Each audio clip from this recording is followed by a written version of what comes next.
Ladies and gentlemen, boys and girls, welcome back to another Sporting160en Podcast. This is podcast number 68. We got a good one today, a different one, of course. You can see our lovely faces. But let me just go straight into the panel, starting off with Steph. Steph, how you doing, bro? I'm doing pretty good for the second time tonight. I'm still at work. I got 30 minutes left, but let's do it. It's been a minute since we did the last podcast with the new feature. It's even better. I'm excited about this, so let's do it. And as always, I always let everybody down by fucking up once, but also passing it off to my boy Christian. Christian, how you doing, bro? It's all good. We only got like 2 minutes in. It's all good. Part of the learning curve, I would imagine. But yeah, I'm doing all right. Kind of gotten used to the situation and the circumstances that we're all living under. So at least we've got some news to talk about today, some developments, and happy to be back on with everybody. And last but not least, we're also joined by my boy Nando. Nando, how you doing, bro? I'm doing well, man. Again, second time tonight, but I am doing well. And I'm excited, man. Let's at least get back to talking about stuff that we all enjoy amidst all this chaos. For sure. I just tweeted out the link. So if anybody is out there listening in live, does show one viewer, but that might be me. Please feel free to go into the comments. Short notice for sure. We'll have a more sorry for the short notice, but going forward. But yeah, this is a rookie exactly. Exactly. And let's get straight into this. So first piece of news, the league is set to start by the end of May, early June. Though there has been some developments of some COVID cases coming out. 3 players from Guimarães have come out and Guimarães has come out and said that 3 players have contacted COVID-19. Famalicão as well. There's been 3 players and 2 elements of the training team of the coaches have COVID-19. Latest developments have been that a Benfica player, David Tavares of their B team, but has also had some games for their first team, has also contacted COVID-19. And I think that last one is of course, because in Portugal, the big 3 are where it matters. That last one might be the real turning point on whether this league continues or gets canceled. But Steph, let me start off with you again. What are your thoughts on this, and how do you think the league is going about this? I don't think they should start the season whatsoever. Okay, thank you. That's my take on it. So I think it's the wrong time to do it. They don't have enough safety features. This is just the beginning, and they already have so many cases going on with different clubs. So you can multiply that by 4 times once the season restarts, because now you have to put in the mix the referees, the cameraman, the media personnel. So I don't know why they're rushing it. I know it's because of money, because clubs are struggling. It's obvious, but it's time to be more cautious than ever. They should scratch off this season and focus on 2020 and 21. And I would make no one a champion. I would just leave the table, the standings the way it is. And Porto would go to the Champions League, and Benfica and Braga, Europa League, and Sporting Europa League, and just leave it the way it is, and no champion in Portugal. That's how I would do it. Yeah, I agree. Christian, what are your thoughts, though? I have similar thoughts. It seemed like they were rushing to get back into it. If I'm being completely honest and completely frank, it just seemed like a fucking heist to try to shovel the title to Benfica.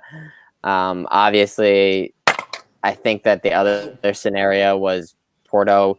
Well, there being no champion, but obviously Porto finishing in that top slot is basically a 50 million euro difference.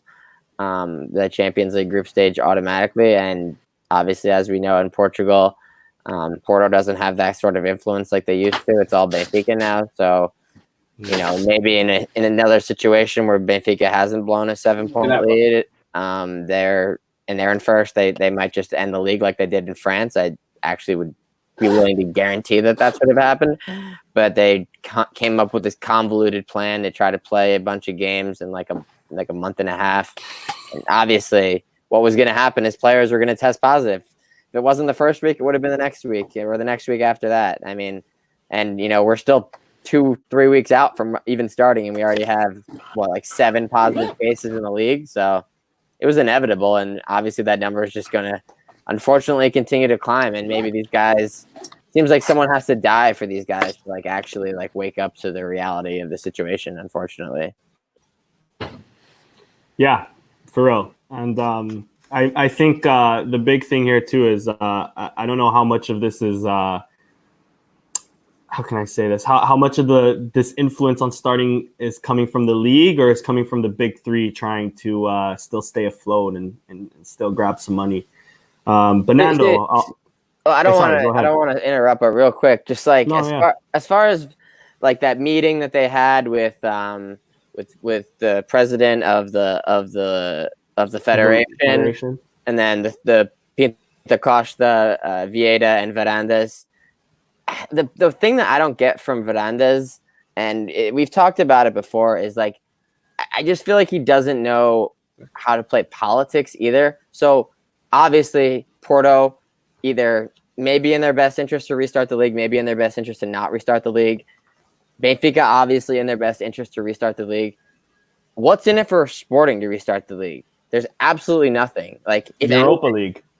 Exactly. Well, if we the thing is, if we keep playing, their chances of Europa League will decrease. Yeah, that's true too. Exactly. So it's it's almost in Sporting's best interests to not restart the season, and it seems like Varandas is just kind of blowing in the winds of where the federation's blowing. It's if he planted a flag in the sand and said no, we'd have a major opposition voice. He could. You would think he'd be able to rally Sportingistas around that. He's a doctor. He could be I'm a doctor. I was going to say. Safe. So many opportunities here for this guy, and he's taking none of them. I mean, what's his end game? I truly don't understand. I know there's a lot of people that say he's a Benfica plant or whatever, but let's just say these things happening don't decrease the chances of that conspiracy theory being real, Yeah. Yeah, exactly. And Nando, I'll pass it off to you as well. What are your thoughts on all of this? Yeah, I mean, I think you guys all wrapped it up pretty well. I like the point that you just made, Danny, regarding or the question more so of, is it the big three that's trying to push for the reopening, or is it more so the league? And I truly have a sense that it's more the big three, hence them getting together recently and having that kind of once in a lifetime picture of them all three just kind of dicking around.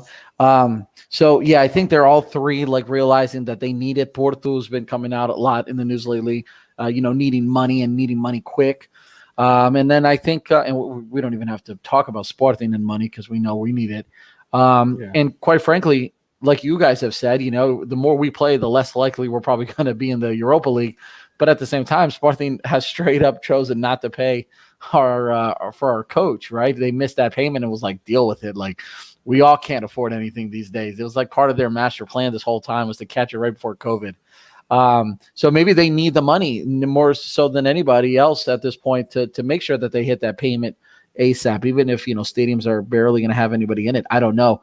But I just get a sense that it's not the good time to bring them back. The league needs to structure this better.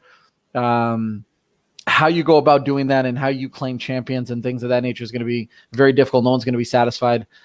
Sporting ain't going to be champion, so I could give a damn.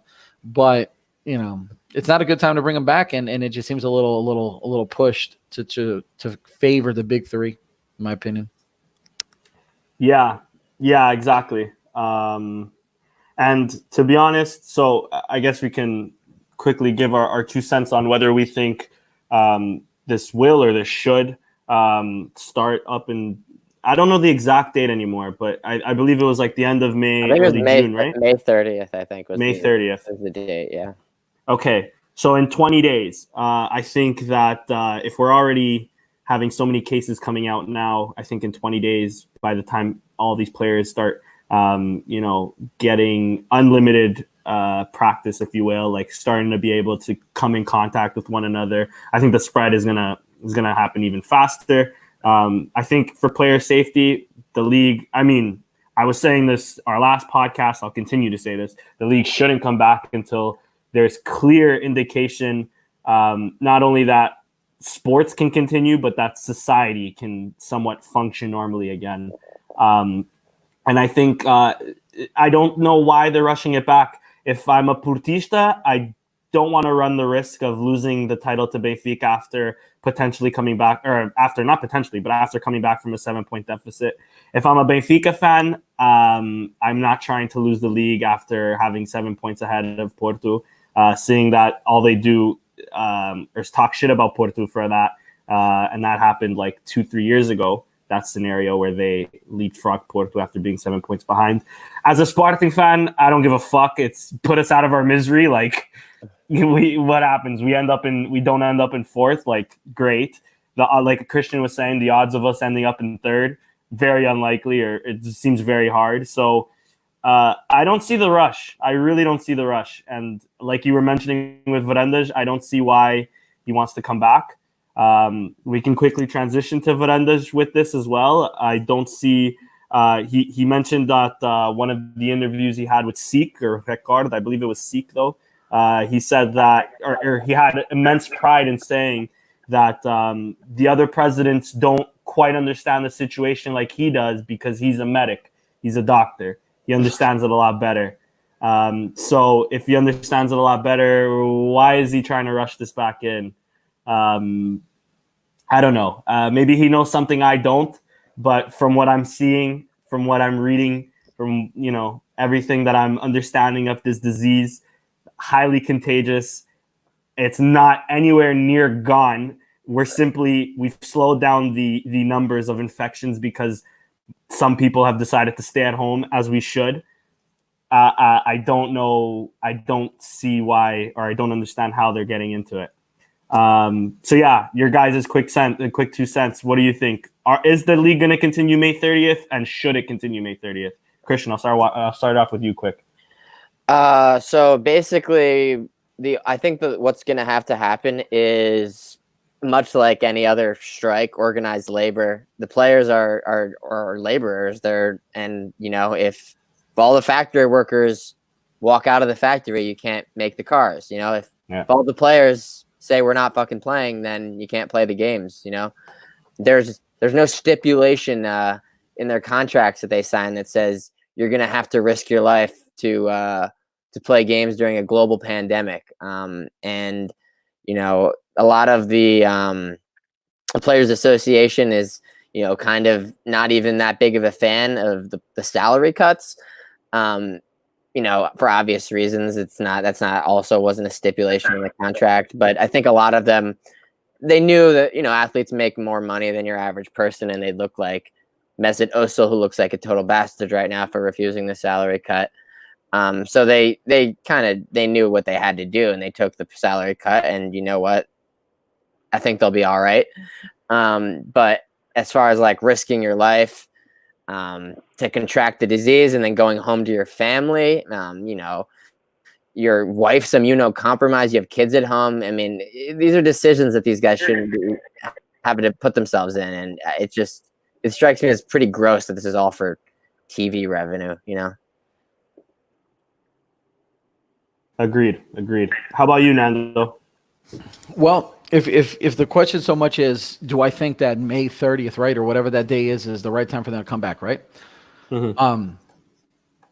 I don't know what the right time would be to come back, and because I don't know what would constitute the right time until genuinely everybody can feel safe, just going out and about and going about their days, that like Chris just said, there's nothing in your contract that says like risk your life to play a sport. And if we go back to when Sporting's players were attacked at Alcochete, and those players back then were already claiming that they had a reason to leave because they felt like their lives were in danger, then this is going to open up the biggest can of whoop that we've ever seen. Like we're talking about, this potentially being a FIFA issue, you know what I mean? Like just because the world is sick, you know what I mean? It's not just Portugal is sick, and then once you start going on and then these players feel that way and then another league feels that way and so forth and so on, it's gonna be bad. So can you hear Nando?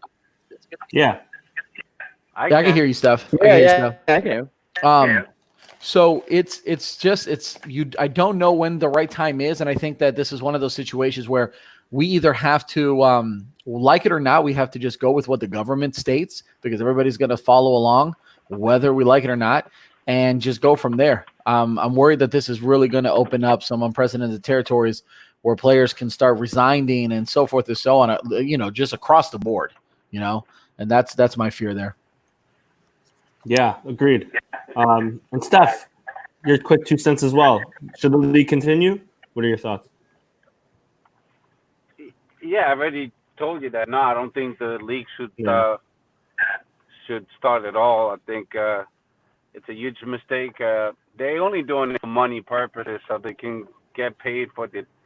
If you Sporting TV, if there's no games, I'm not gonna pay you. So if they start playing, you're gonna get the money from the TV rights. If there's no games, there's no money. So it's all about the money. But I think it's a huge mistake, and I think, like I said before, they should focus on the restart of 2020-21. Yeah, agreed. And also quickly, because I just remembered it too, it's funny that if they were going to start, they would have potentially started without VAR. The controversy would have been amazing, to say the least. But anyways, moving on, we'll move on and transition to Varandas, speaking a little bit about him. More so, I guess, the interview that came out earlier this week, if I'm not mistaken, talking about COVID-19, what that looks like for Portuguese football, and what that looks like for Sporting. A quick synopsis of that 8-minute video that was out on Record that I seen earlier this week. Basically, just saying that one of the quotes exactly where that if we sold Bruno Fernandes for 55. Had we sold him in the summer, it would have been for 20 or 30, which, great for him to say because I can already see Acuna being sold for 10 million. He also said how Sporting agora mais que nunca vai viver de formação. We're gonna live off our academy, which has been something that he's been pushing ever since his mandate started. He's been pushing these kids that he's found since they were 14, 15 to push to the A squad. So also saying that it'll take years. This was the big quote that really started to scare me, especially seeing the mismanagement that Varandas has already had. He said that it'll be a long time before Portuguese clubs start seeing the same money that they've seen just this year past and years before that. Nando, I'll quickly pass it off to you. Your thoughts on Varandas and how he's handling this whole COVID situation, and your thoughts on the state of the club currently. Well, the club right now, if I ever felt any more uncomfortable, I would have to go back and really look for it because during COVID, we've pretty much admitted that we just genuinely didn't want to pay Braga for stipulations that we reached. Like we reached an agreement and we decided that, you know what? Other people aren't paying for bills and things of that nature. COVID-19 is causing, a financial crisis. So therefore, we should get a pass there first and foremost, which I think is kind of ridiculous because that was prior to, but whatever. So there's that. So we're trying to reach, or I think we did reach an agreement with Braga regarding when we're going to pay for Ruben Amorim. Then our president not really being president during this time full time. So some people are like, you know what, he's doing his civil duty, being in the military or this and the other. I just think he's generally all over the place. I think he's what he's saying and how he's acting is just follows the same pattern of his behavior since he's become Sporting's president. It looks like he's trying to reach in a bag and pull out some tricks here or there to try to blind Portuguese a little bit into continuing to think that everything's okay when it's not, or kind of giving it like that half truth. Like, look, man, we could have made a lot less for Bruno Fernandes, but look, we sold him. We sold him early. We sold him before this was just coming in. Like, look at me. Like, I already knew this thing was coming from Wuhan before it hit. Like, so I went ahead and sold him. Like, no, it doesn't work that way. Some fans are going to fall for that. I don't think I've ever like listened to anything he said and just been like, that's my president right there. Like, that's some good shit. So, the club is just a little confused, a little lost, as usual. And, I don't know. I don't know what's coming next. I'm just like, whatever, play, don't play. Just get ready to face any consequences, of your decision. I don't feel comfortable going forward with him making those decisions. I haven't felt that way before. I'm not going to feel that way going forward. So that's just how I feel right now. Agreed. Christian, how about you, dude? Yeah, that comment about Bruno Fernandes really got like it's so funny because I watch these things happen in real time, and then I see like accounts like BR Football and Sky, a couple British media accounts. They totally took that quote out of context. They made it seem like Man U got a bad deal, and that they paid a full. First off, they got a great deal. Second off, they made it seem like that deal that they paid was like the full price deal. And if they would have just waited, then they would have got the discount price. So that's not even the point of what he was saying. So maybe it was something that was lost in translation, or just like opportunistically taken out of context. I'm not exactly sure. But yeah, that was obvious. Like, here's the thing about Fernandes: everything that the man says is opportunistic, right? So he's gonna opportunistically promote his medical service. Obviously, good for him. I think that any doctor who's not full-time right now during a global pandemic, if they are in good health, should probably return to work and help out the doctors and nurses that need it right now. And then the thing is like, since he's in the military still, or since he's part-time in the military, he was required to go back, and he made it seem like he was just doing it out of the kindness of his heart. Opportunistic. He said that Bruno Fernandes would have been sold for much less because his value would have decreased, because the market values of everyone would have decreased. Basically just covering his ass for the shit deal that he did in the first place. Now he's saying the academy is the most important thing ever. There's like several talking points when you become the Sporting manager, or when you're the president of Sporting. Like, you got to hit these certain, like cliche talking points, and like the academy is obviously one of these talking points. And it's so funny because the current Sporting academy is the worst that it's been in, I would say, 10 years. Yeah, 100%. Like, oh yeah, the best players, like, let's be real, like Daniel Bragança, Pedro Mendes, like maybe Gerald, like these aren't world beaters. These aren't Ronaldos or Nanis. Like, these are potentially squad fillers, but I mean, it's not what it used to be. We have the third best academy in Portugal right now. I'll chime in real quick and just piggyback off of what you said there, how he is hitting these cliche topics. I really think that he's doing so because he's trying to save face more than ever.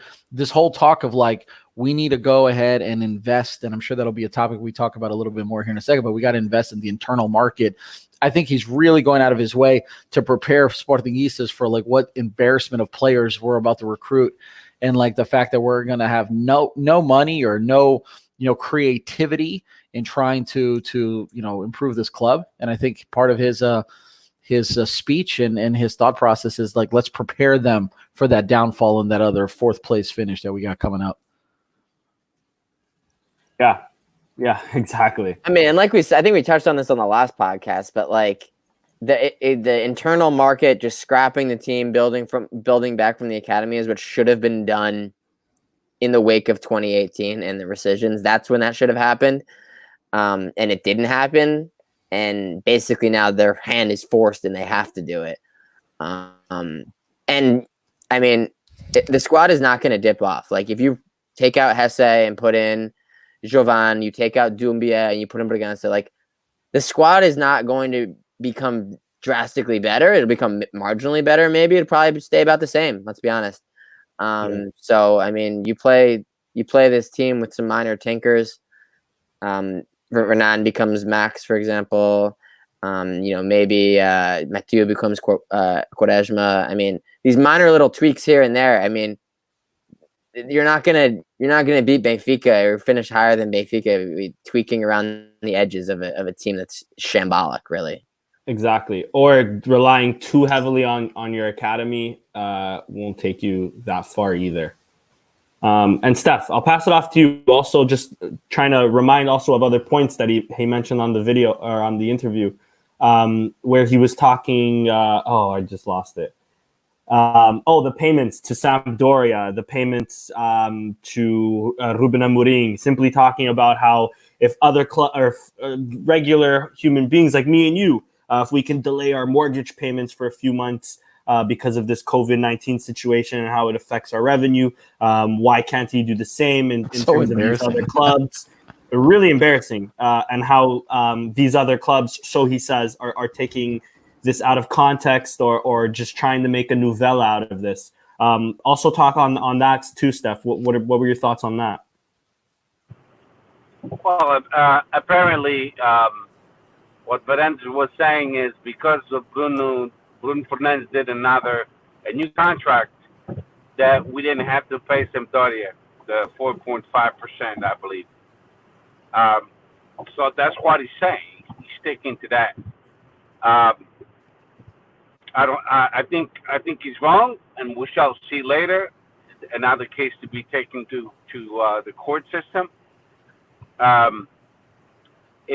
If Sporting is struggling and all the other clubs are struggling, and what he should be doing is placing a phone call to Sampdoria and handle it like normal human business men and say, hey, at this point in time, we can pay you, but we can make another arrangement and pay you later because of this COVID-19. We have other bills to pay, and the flow of cash has stopped. And I'm pretty sure people would be able to use common sense and handle this in a better way than the way it's being handled. I believe that the deal with Ruben Amorim was renegotiated with Salvador.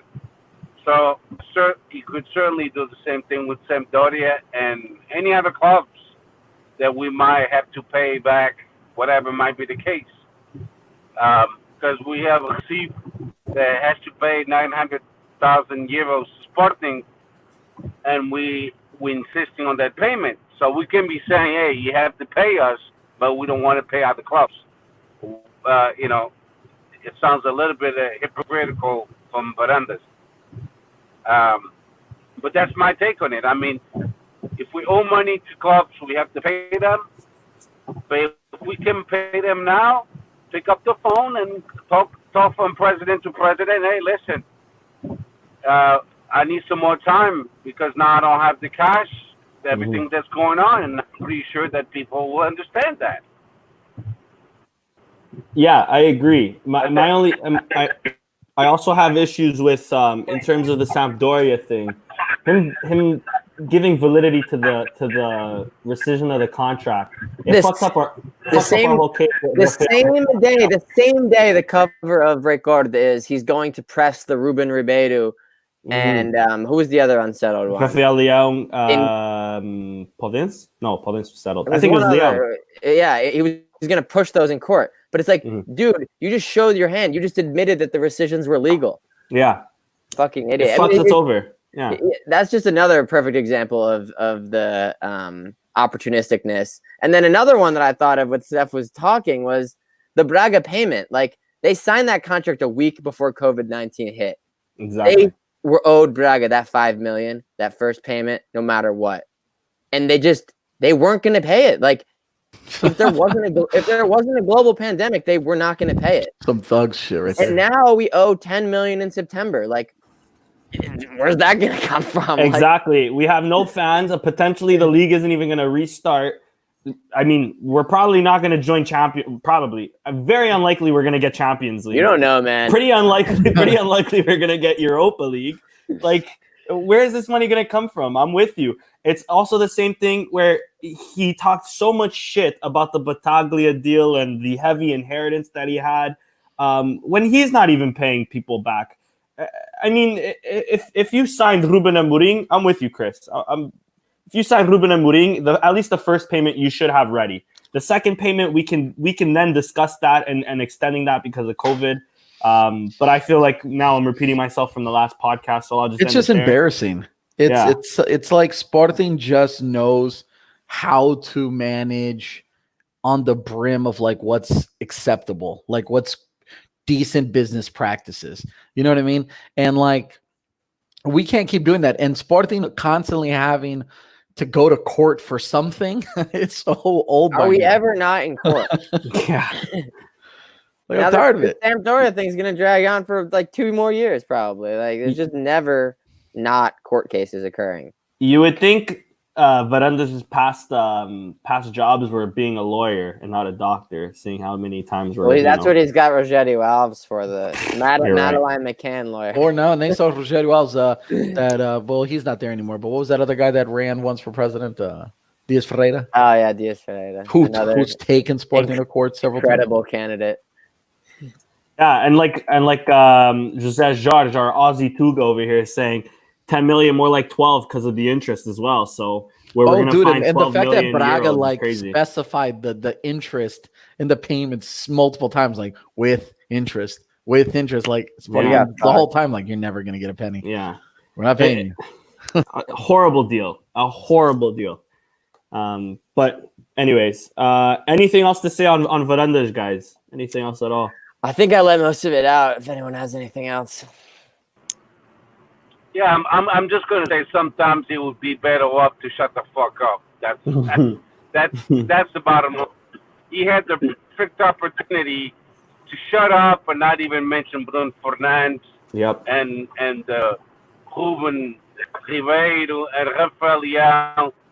Sometimes just as poeta calado. That's what I should have said, caladinho. Because every time he opens his mouth, everyone at Sporting estão sabendo dizer não participa, não participa. He sucks as a spokesperson. I mean, he shouldn't be president. He was elected, and it's gonna be funny. I know we're gonna talk about BDC. He was found not guilty. So I want to see the consequences of that. So we'll talk about that. Yeah, just one quick talking point before then. Just the transfer rumors. Quickly, I'll just mention the 3 off the top. Matheus Pereira potentially going, but just his payment, I believe, is more delayed, or West Bromwich Albion's decision has just been delayed because of this COVID situation. Luis Mack seems to still be heavily linked to Italy, so whether that's down to contract extensions, to renewals, to actual interest, we'll see how that plays out. Whether that's Sporting even trying to just throw something out there and hopefully something sticks so we can get some sort of money for him. Again, we'll see. I think personally that is his agent, who is the same agent as Bruno Fernandes, who is, as we know, George Benz's bitch. Yeah. We've been talking about giving Max a raise for like 6 months, and it hasn't happened yet. So I think that's kind of like their hurry up with that raise or we're out of here kind of thing. Yeah, agreed. And then perfectly that you mentioned Jorge Mendes. Last one was Rodrigo Fernandes, who I think we've seen play twice, both coming off the bench, or 3 times. Yeah. Apparently, Jorge Mendes is helping negotiate a deal for him to move to England, an undisclosed club in England, which is always great. I love these rumors with undisclosed. I think I might have a prediction who that club might be, but what is it? Is it Wolves? Is it Nottingham Forest? Which one? And yeah, so those are the quick transfer rumors. If anybody wants to say anything about that, if not, we can go straight into Bruno de Carvalho. Steph, well, let's go straight into Bruno Carvalho. You started us off, so what were your thoughts on? I believe the courts claimed that he was innocent of not all wrongdoings, but of any sort of moral authority, I guess you can say, over the Al-Qashid attacks. Or direct authority. Or direct orchestration. Yeah. Well, it looks like that his name was removed from the list. So after the 200-something pages of evidence, once they skimmed through it, they realized that they had no real evidence to find him guilty. So more and more, it looks like Bruno Carvalho and his lawyer, what they've said since the beginning, that he was innocent. It's being proven that, in fact, he was innocent. So now what happens? Is everything that was done going to be undone and reverted? Meaning, is he going to become our president again? Is he going to be given the opportunity to be a socio again? Yeah. Can he run for the next elections? Yeah, that's big. There's a lot of questions that will come up now, because what's fair is fair. So if they say Bruno Carvalho was not guilty, it means now we technically have two presidents. So, well, he did propose like that idea, didn't he? In a weird way. Kosovar was elected and was kicked out of the club. They cooked up that finagled that the whole meal to kick him out of the club. And now, if he's not found guilty, it means he should be the president. I mean, that's the way I see it. Because if he's found not guilty, it means that the election with Bruno, with Frederic Varandas, Bendita, and the other guy, it was in no effect. It shouldn't count at all. It should be dismissed because we still have a president. And I'm going to leave it at that, because this will create a lot of confusion. But that's what Sporting is good at, confusion. And we all divided now. But if I can have Bruno Carvalho back, I want him back. Because he's the one who made all the Modalidades champion the same year. He's the one who made Sporting more competitive. The Taça da Liga, Taça Portugal, que Varandas so much bragged about, that was the teams that Bruno Carvalho made. It was not his teams, because the following year he dismantled the team, and then we saw what happened. We were playing like shit, and that's under Bruno Carvalho. That's when we did João Rocha, and under Bruno Carvalho, that's when we had an average of 43.5 fans in the stadium. And Bruno Carvalho, that's when we had a competitive team. So if I can have him back and kick out Varandas today, I'll take him back. That's all. Agreed. And also, Ozzy Tuga says George agrees with you as well, saying he is the president. Diage was illegal. I agree, man. Nando, I'll pass it off to you. What were your thoughts? Oh man, I was waiting for a moment like this. I've been standing by his side for the longest time, and I want so many people to eat their words, man. Oh my God. Like, I would 100%, pay my dues in a heartbeat that I haven't paid, because I just truly do not accept, believe in, trust, want, whatever descriptive word you want to use for Varandas. I don't want him anywhere near our club. Bruno Carvalho, his whole life was basically ruined, personal life. Okay, yeah. So if we're going to just focus on Bruno Carvalho as president of Sporting, is one thing, but let's not forget that his personal life has been absolutely all but ruined. I mean, the man is probably never going to find a job, like, straight up, because he's not wanted anywhere. He's cast as this terrorist, this demon person, running around the wild. And like Steph just said, we all agree, and I think Sportingistas, whether they like it or not, all agree and understand what Bruno Carvalho brought of good to Sporting.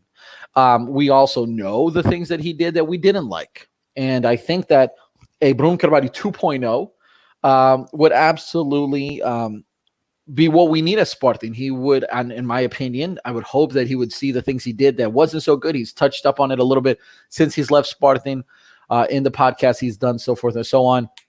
And I think that the fact that he's just not even in the documents, he's been exonerated. Basically, we're just waiting for the the court decision to make it official. Yeah, how the hell do you sit there and then tell your fans that any of the shit that happened is okay, when we've even seen other evidence that it wasn't okay with Rafael Leon and other players in their situations, and how Sporting has dealt with their cases post all of this. He needs to be put back. First, he's most definitely, it's just a matter of time, in my opinion. Reinstatement of Saucedo. I don't know what the rules and guidelines state in a situation like this, but reinstatement of Saucedo needs to happen so that he has a right to run for president again. And then let's do our part, and making sure that he gets there. He's been completely shafted by a Benfica-led media, and a complete attack on him just because it wasn't convenient for Benfiquistas and some Portistas in Portugal to have a competitive Sporting that just was so much better than they had been in years. That he needs to get put back in his place, man. It's going to be a long road ahead, but the hard part is basically about done now. Yeah, agreed. And Christian, last but not least, what are your thoughts? Yeah, I mean, the years-long, crucifixion in the media, and I don't think there's going to be any accountability for it. You saw a sneak preview of it yesterday.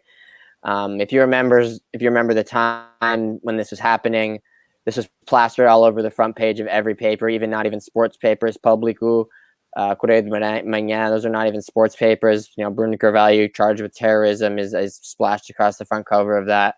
And yesterday you get on Record a little corner about that big. O Jogo, somehow even smaller than that. And it's it's even smaller on a bola and completely absent from O Jogo. Yeah. So basically what happened, this is how I look at it. This is my analogy, right? So at least in the United States, I'm assuming most other countries people live in, like, the cops just can't, bust into your house and search around without a warrant, without reason to believe that there's something here, right? So let's just say the cops bust into your house and they find 20 bodies in there, right?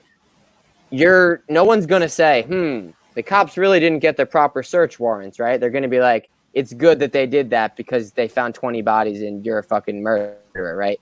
So the AG that was called to destitute him or remove him was called under the premise or the context that he had been the moral author, either directly or indirectly, of a terror attack that caused all these players to rescind their contracts, right?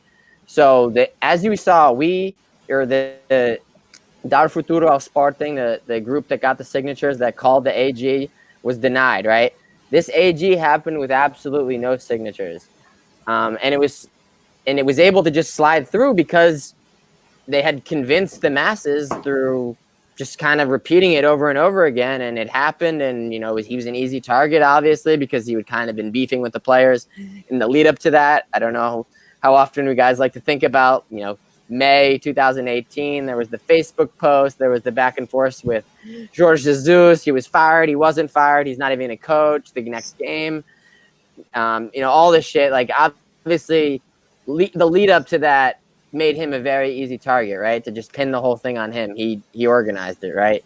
And I mentioned it on a couple months ago on the pod that when Mustafa finally got released from prison, dude, insane, like how he was in prison for so long based on absolutely nothing except a personal bag of cocaine. This guy's been in prison in a country where drugs are decriminalized for almost a year. I mean, just insane miscarriage of justice occurred all over the place in this case, both in the Portuguese legal system and in whatever democratic machine that we have set up at Sporting.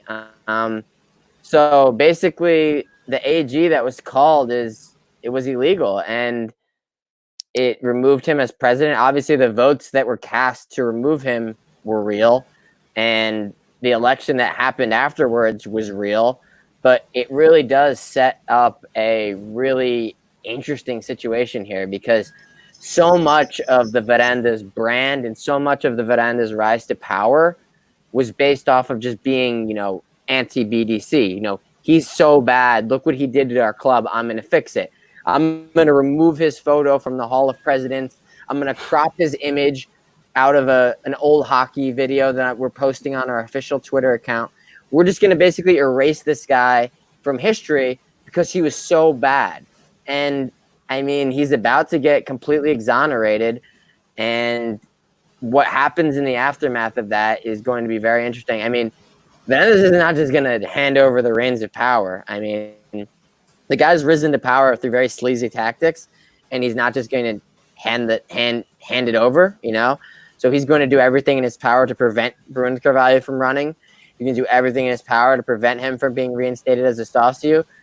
And basically, we're just setting ourselves up for a full-on head-on with the conflict that's been basically bubbling over for the past year and a half at least, and we're basically coming to a critical moment. Like the two trains are headed towards each other for miles, and it's like they're gonna crash. Like they're gonna crash. And once he's officially exonerated in court, whenever that is, June, July, whenever, like the trains will crash into each other. And what comes out of that? I mean, I have no fucking clue. I mean, in my opinion, there's enough signatures to call an AG to vote on his removal right now. I mean, the signatures were called, and Rogério Alves is basically fucking colluding to prevent an AG from happening. And then COVID-19 happened and basically gave them an out because we can't all physically congregate right now to even have that AG, even if it was happening. So a lot of crazy shit just brewing into once, and we're going to really come into a pivotal moment. I'm estimating in July or August, it would seem. It's crazy because you just brought it up, and it's crazy to think about how much this COVID situation really saved Verandas. We can't protest in stadiums anymore. We can't come together in large groups to protest like we were just a few months ago. It's crazy, the timing. Had Bruno Carvalho been proven innocent a few months earlier, those trains definitely would have crashed, and it would have been it seemed like they were on that path. I mean, those were some of the biggest rallies I've ever seen at Sporting. They happened back-to-back weeks right before COVID, Exactly. So the only guy that's actually really happy about COVID-19 is definitely Verandas and his administration. He got some free PR out of it too, even. He got some free PR, he got some breathing room from it. It saved his political career at Sporting because if the predictions are true that this won't be solved until society won't go back to normal for another year or two, that's basically the rest of his mandate, and then that's when he has to face Bruno Carvalho potentially and others. So this really saved his bacon. Anything else to add, guys? Let those trains crash. Burn, baby, burn. Like at this point, that's it, man. It's gonna be a exciting off season from the standpoint of Verandas is gonna have his seat warmed so much. Like he has to act. He can't. What is he gonna do? What's he gonna do? Sit there and preach to Sportingistas that Bruno Carvalho was bad? Still? What he's gonna say is that the votes that happened were all valid. 71%, the famous 71%. Yeah, it happened, right? 71% did vote.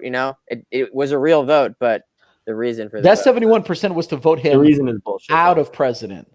But correct. Then they voted later on to remove him from socio. Yes. So if he wants to hold on to the whole, they voted him out of president, fine. But now this shows that they should have never had the vote to remove him from socio anyways. So they can go back then, or they have to at least go back and then at least reinstate him as socio. And then in my opinion, you're a socio, you can run again. Have at it. And we I mean, it's obvious that they're not just gonna roll over and say, okay, you were right, he's back in. They're gonna do whatever they can to fuck him over, obviously, because fucking hate that Rogério Alves. I can't wait to see his face. Fuck him. Personally, I don't think he's running the next election. I think he'll only be able to run the election afterwards if Verandas lose. loses. Why? Is there something in place? No, it's just a feeling I have, to be honest. I feel like something will come up where, I mean, it happened. Because didn't he just somebody didn't let him and Carlos Vieira run for president. I don't think with Varandas and Rogério Alves, especially as the what's his title? Because he said he wanted to run again. Literally a month or so ago, he said that he was running for president.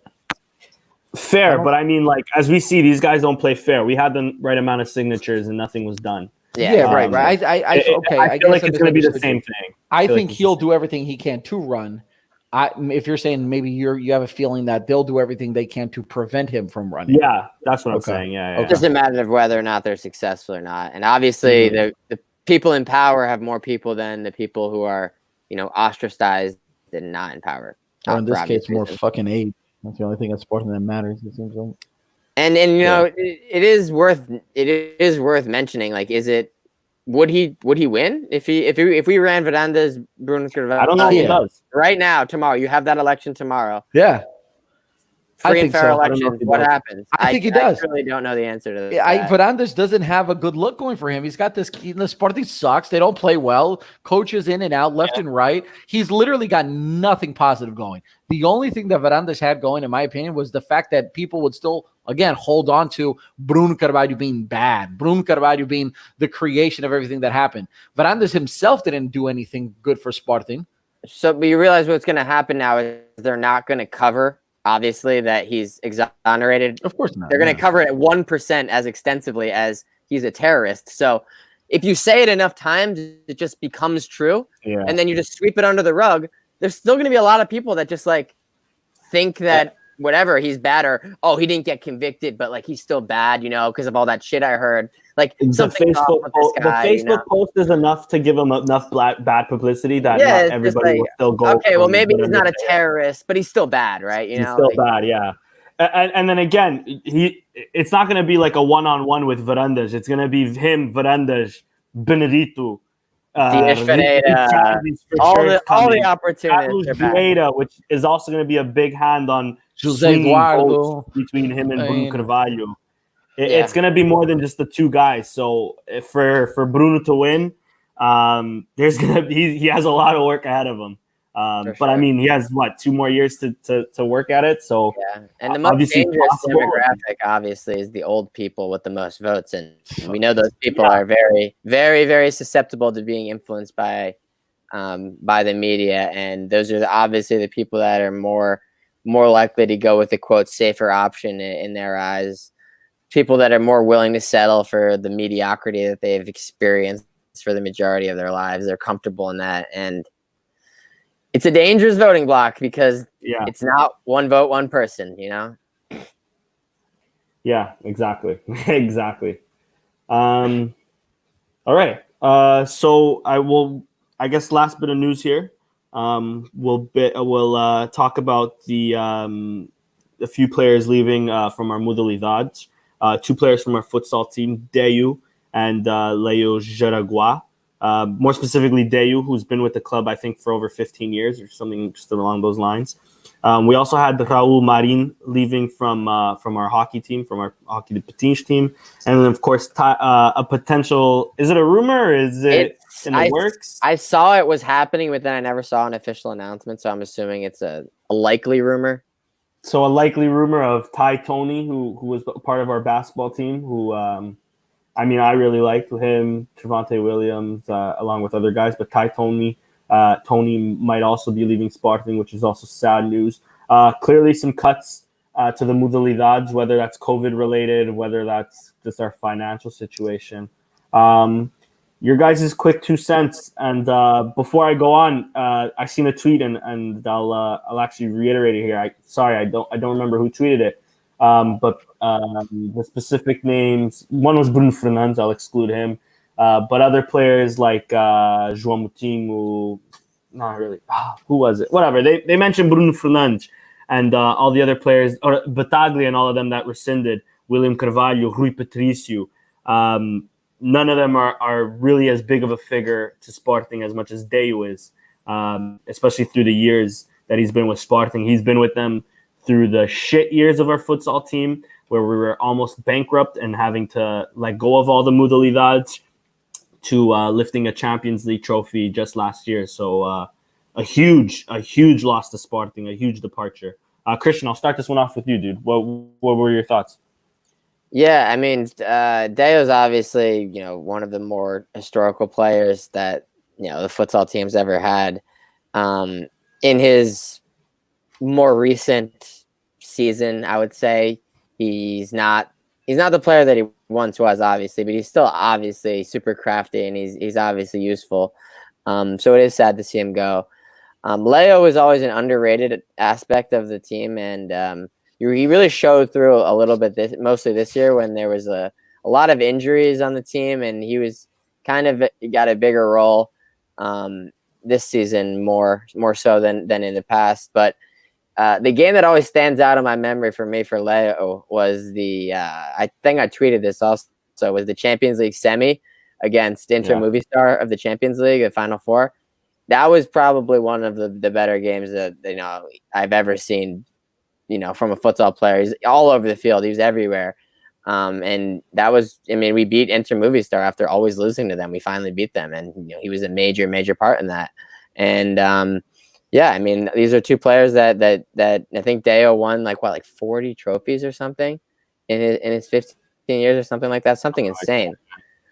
And obviously they both won the crown jewel, the Champions League, multiple league titles. These are super, super decorated players. I don't know if Deo's retiring or if he's going to go back to Brazil to play another season or two, but Leo obviously is still very serviceable. And, I expect to see him on the other side of maybe of a team that we play in the Champions League going forward. But it is an alarming trend that I see happening with the modalities and the cuts, it would appear, because that's a major part of the club. A major source of joy for a lot of fans, especially when the football on the A squad isn't that the standard that we all want it to be. These sports are an outlet for us to experience the joy and it's like the fans of specific modalities have formed tight-knit communities, and I super enjoy watching them. And if we're gonna cut costs and become like amateurish in the modalities, it's sad. But unfortunately, Fernanda's rhetoric over the years has kind of hinted that he was kind of gonna do this, and it seems like he's actually putting concrete road to rubber to the road, and he can obviously just cover it with COVID-19, which is, he was going to probably do it anyways, but now he can just say COVID, Yeah. Which is crazy because when he first got Miguel Albuquerque, I thought at least, okay, he at least cares somewhat about the modalidades, but it's been cuts constant. And now with COVID happening, for sure more is bound to happen. Nando, how about you, dude? I hate everything that's going on with the modalities and the cuts and the trying to save money and everything like that. Chris just made the perfect point. Like, modalities is the one thing that I think every Sportingista has always held on to, despite our horrible track record when it's come to the senior soccer team in the past 30 plus years. Sporting has always been known for modalities and their success in the Olympics and so forth and so on. And futsal in particular, we've been killing it as of late. So, to save money in the things that we're successful, and then, it's one thing if they cut costs there and then re-put the money back into like the Primera team and then just let them try to succeed, but don't do that either. It's, again, I don't know what the hell we do and why we do it. It's just frustrating, man. It's frustrating because we just got to accept it. We can't do anything about it. We just have to hope that it works out and hope that other competitors, aren't better than us on one given year. And then we just squeak out some victories. And that shit's so old, man. Yeah, exactly. All right, guys. I don't know where else to go with this. Anything else anybody wants to add or, falar de alma? No, I don't. I don't think that's good. I mean, this new platform is awesome, and hopefully we can we can give you guys more of a heads up in advance so that you can be ready. For sure. Let us know what you guys think. We gave you about guys a 30-second notice that we were going live. Yeah, exactly. I tried to throw out like in the middle of us talking about it, like, "Hey guys, join us here. We're talking about blah blah blah." But anyways, a special shout out to José Costa Jorge, our Aussie Tuga. And also another Jose was here, Jose Alfaro. It's my boy, thank you guys Jose. for joining us today. Jose, either or. Thank you guys for joining. This was a little test run of this new of this little app we're using, and so hopefully we can go back live on YouTube because we definitely missed the live aspect. It was nice on Skype, but it wasn't the same. Definitely love seeing the chat and interacting with everybody. So. With that being said, thank you guys for listening to podcast number 68. Join us on Twitter, Sporting160en, on Instagram, Sporting160en, even though we barely touched that. Maybe we'll touch that sooner or later. And of course on YouTube, Sporting160en. Thank you guys for joining us, and ciao, viva Sporting. Always, bro.